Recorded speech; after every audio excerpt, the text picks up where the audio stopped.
కృష్ణా జిల్లా మోపిదేవి గ్రామంలో వేంచేసి ఉన్న శ్రీవల్లి దేవసేన సమేత సుబ్రహ్మణ్యేశ్వర స్వామి వారి ఆలయంలో జరుగుతున్న గణపతి పూజా కార్యక్రమాలు నిర్వహించడం జరిగింది.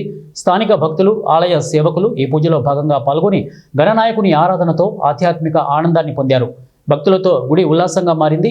పూజా కార్యక్రమంలో ప్రాతినిధ్యం వహించిన వేద పండితులు, అర్చక స్వాములు, అధికారులు, ఆలయ పెద్దలు మట్టి గణపతి విశిష్టతను వివరించారు. మట్టి గణపతి ప్రతిష్ఠించడం ద్వారా మన సాంప్రదాయాన్ని కొనసాగిస్తూ పర్యావరణ అనుకూలతను ప్రోత్సహిస్తున్నామని వారు తెలిపారు. ఈ కార్యక్రమంలో వేద పండితులు, అర్చక స్వాములు, ఆలయ సిబ్బంది, భక్తులు మరియు గ్రామస్తులు పాల్గొని మట్టి గణపతిని దర్శించుకొని స్వామివారి తీర్థ ప్రసాదాలను స్వీకరించారు.